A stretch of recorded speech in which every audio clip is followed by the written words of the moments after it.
Hello, everybody. It's Karen. Thanks for joining me.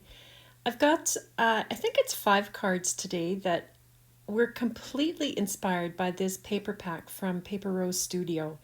It's the Dear Isabella pack, and I'm just giving a quick look at the pack itself right now, so you can see what's in it. And this topper page I have used, but also this next page. Oh, not this one, this one.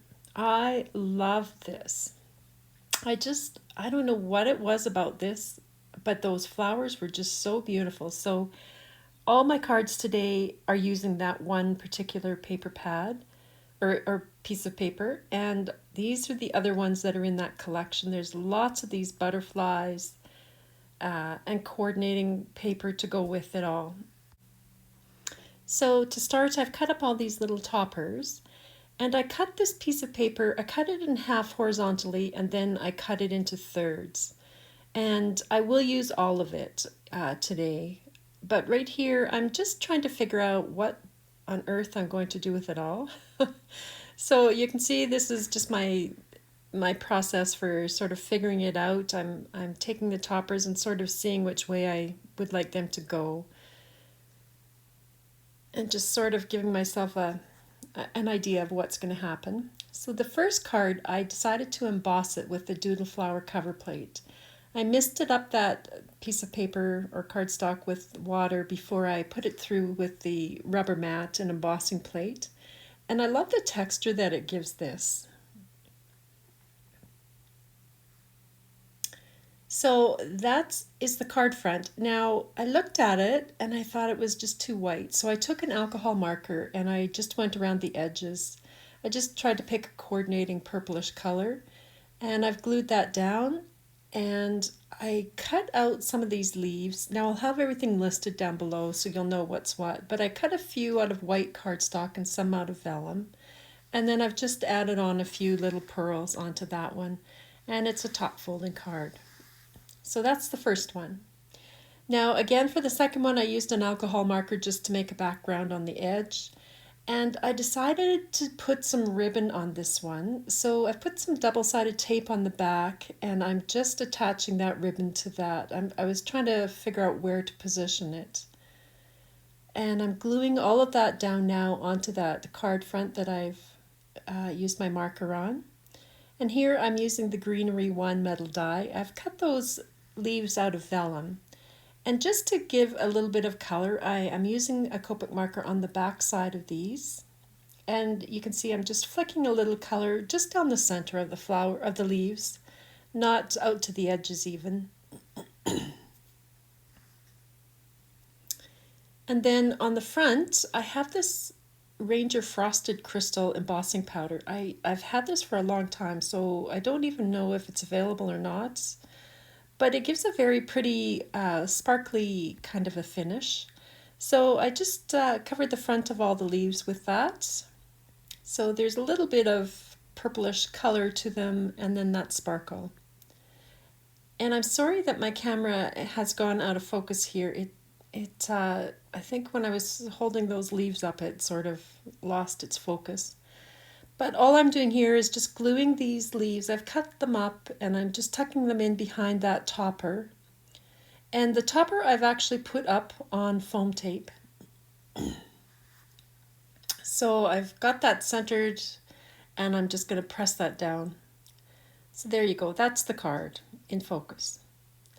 Okay, now this next one, I'm using this Flourish Circle die. I've actually cut the outer ring 3 times and the inner one 2 times.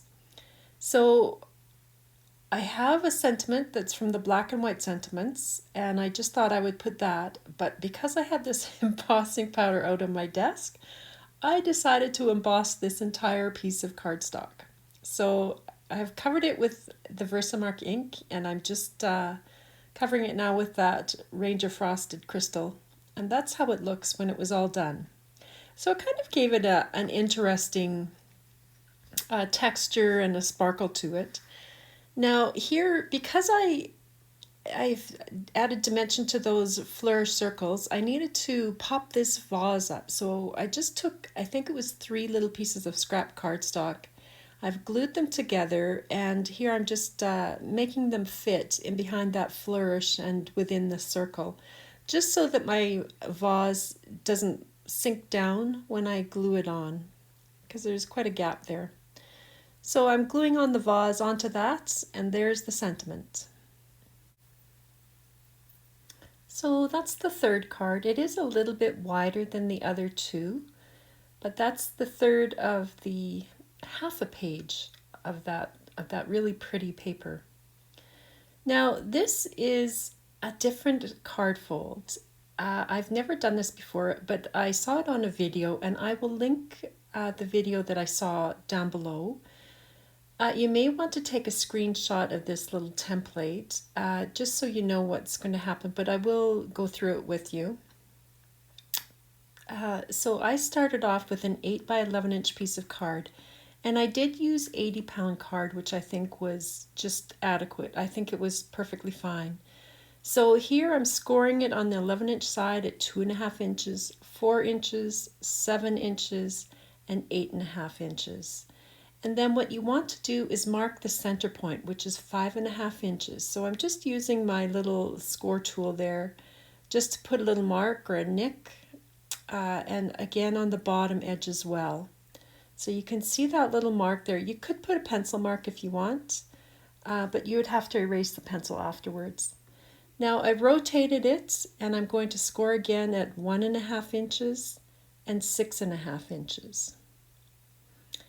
And then that little mark that we put at the top there, that's to show you where to make that triangular point go to. Now, I found the easiest way to do this was to cut these edges off first. So I'm cutting along that score line all the way to the second score line. And you want to save the square piece there, but get rid of the rectangle. So it's best if you actually remove that score line itself. And then again here I'm cutting all the way up to the second score line and cutting across at the first score line. So you do that on both edges. So here I'm doing the same thing on the bottom, and you're left with this kind of a shape. So basically that's where you're trying to get the score line to go, is from this point to the center. And I found if I put a piece of masking tape down on my scoreboard along one of the lines, then I just lined up that mark at the center that I had made to this corner, because you're trying to score that. And I just found when I couldn't see where I was going, I got horribly frustrated. So this just made it easier for me. So I'm going from the score mark that I've made at the 5.5 inch all the way to that corner, and then I'm folding in on that second line, and I did burnish that, and so then you just place that point on that line right beside the masking tape. So right from the corner where I folded it in to that point. And honestly, this is the hardest part of the card, is just making this line. So take your time when you do this and just make sure you get it right. And here you can see I'm like, oh, where am I now? What am I supposed to do? But you go from that point out to that corner again. And once you've got that, it's easy. Now these flaps will fold out and away from the center. So that's a mountain fold, valley fold is what you're going to do with these. Now, if you're going to decorate the inside, this is when you do it. This is my mock card. So this is how it's going to go in the end, just so you know. Now, to make that little pop-up box, I wanted to put the vase of flowers on that. That little, well, I used an 8.5 by 11 inch piece of cardstock, and that's what I trimmed off. So I'm using that now, and I'm scoring it at 1.5 inches, 2 inches, 3.5 inches, 4 inches, and then at 5.5 inches. And that will give me, you could cut that, you're going to cut it so it's right in half. You could make 2 of these pop-up mechanisms, But basically you're just going to fold them all in as a mountain folds, so that goes all the way around into a little rectangle shape, and that will be the pop-up. So I'm just putting glue on one of those long edges. I did fold it down flat. You can see I'm trying not to get glue on my fingers. And then I folded the end up and over just to make it all hold together, and you'll get that rectangular shape. And that will fold down when you go to close up this card. Now, you definitely want to make sure you don't interfere with those triangular points. So it needs to go between those. So I found it was easiest to start assembling. So you're going to fold this top piece down into the card, and then the triangular point up and away. And you kind of want those to meet in the middle as best as you can. So hopefully you got the score lines right. I wasn't great with this one, I think. But I'm holding it in place and just really burnishing the creases. And again, I did the same thing on the bottom. So folding it up into the middle, and then the creases I folded down. So here I can see now where I can put this pop-up mechanism, and I'm putting glue on the back and the right hand side, and I'm going to put it in place above that triangular peak. So I'm just folding up my side wall there, because you're going to want that to be flush. So really it's easiest if you flatten out that rectangular piece and just have it butting up against the right hand wall, and then I'm just pushing it down and into place with my finger there, and just let it set up really before you start moving it too much. Now on this one I hadn't folded the sides, so I'm going to fold them back down and away from the center now, and you can crease them. Now those long points, you can take wedges. It's best if you take a wedge out of these. It doesn't matter how big the wedge is. You're just going to cut from the bottom up to that first score line. Don't go past the first score line, but right up to it. And it doesn't matter if it's a wider wedge or a not so wide wedge. It's not going to show. But it will make it easier to fold up and glue down. So I've got both those points up, I've got my side flaps down, I moved that one right hand side flap over to the left, and I'm folding this flap, this little wedged flap, down at both ends. And they fold down over the side, and then you're just going to glue those in place.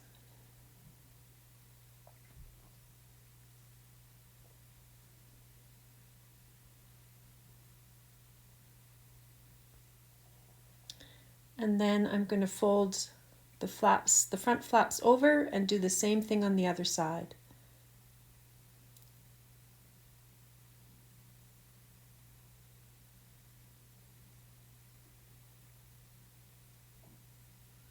Now on this one I think I hadn't quite got the flap cut terribly well, so I'm just going to take a little bit more off, and that'll just let it sit a little more easily in that side. Now I did go in after and I covered these little tabs up. So then when you open it all up, it's like a little inside box.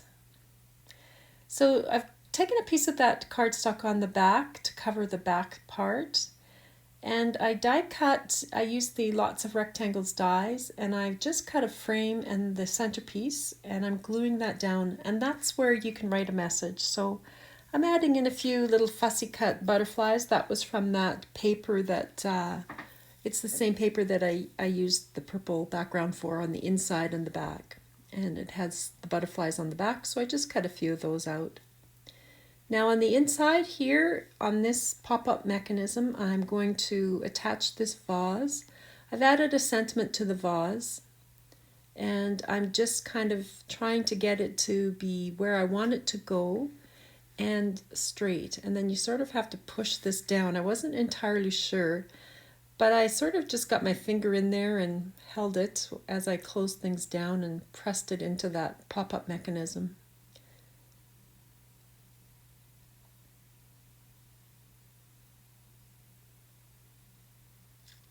And then I did have a few more butterflies that I had cut, fussy cut out, and I just stuck those in all around that. So it's quite fun. It's fun that that little vase pops out and forward. Now, these are little panels that I had cut from that beautiful paper, and I'm just adhering those to the front with some glue.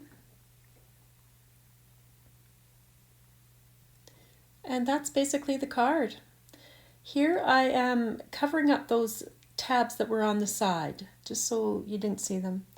Now I've cut a strip of that, one of the bottom strips from the Paper Rose paper, and that little congratulations topper. And I just wanted to strengthen this up a little bit, so I'm putting a piece of scrap cardstock on the back of that and gluing this topper down in the middle. This is going to be the belly band to hold this card together.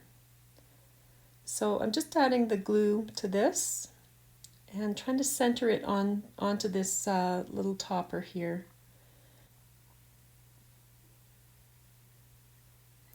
So once I got this down, I centered it over my card, and you want to fold it around the side edges of the card. You don't want it to be so tight though that the band can't move, and you don't want it so loose that it won't hold the edges together. So you sort of just fold it gently around the edges there and press it into place. And then I used my extra piece of cardstock just to sandwich that against the topper. Now, if you don't like the writing on the back of that paper strip, you could cover that with a little scrap piece of cardstock, just so you don't see the writing, but it didn't really bother me for this one. Now, to make a little fastening, I just fold these over at the back, and I cut through the top halfway down to the middle, and on the bottom one I cut from the bottom up halfway to the middle, and that will give you a little, I try to get the cuts at the same point, and that will give you a little mechanism that you can fold, tuck into each other.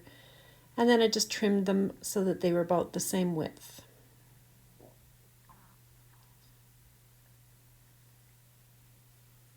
So then that will go on the front of the card, and it's got the sentiment, so it's also a part of the card, I think, really. And then you can see you just fold those into each other. So that's the card.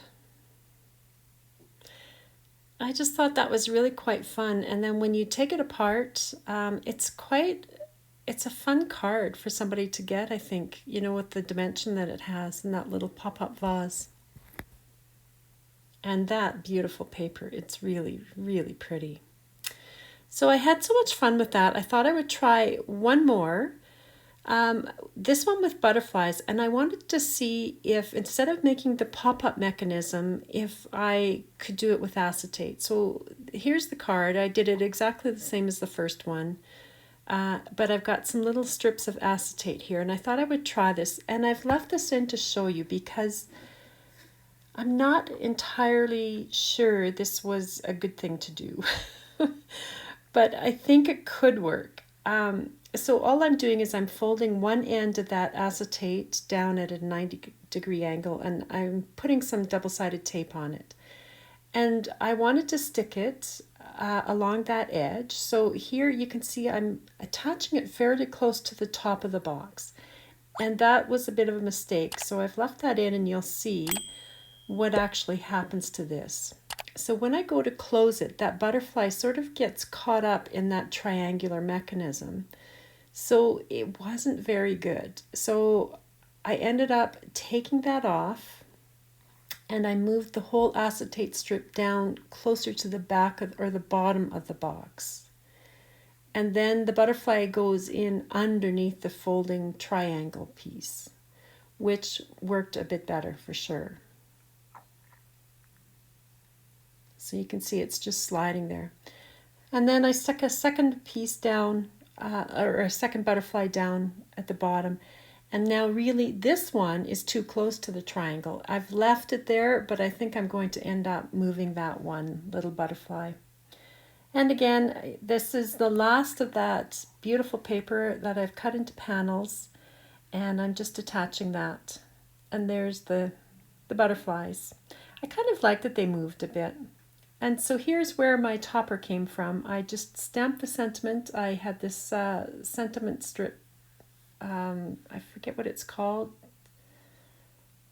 Sorry, I can't read that when I'm doing the voiceover. I'll have everything listed below. And the flowers I took from that cardstock too. So that's the card with the belly band on it and the little butterflies. They're fun little cards to make. I feel like there's a lot of things you could do with these cards. And that's the back with the little flower border on it instead of the butterflies. They definitely stand up well. So I hope you guys have enjoyed that. That's just a different card fold for you and a few different ideas on how to use that paper. Thanks for joining me, and I hope you guys are having a great day.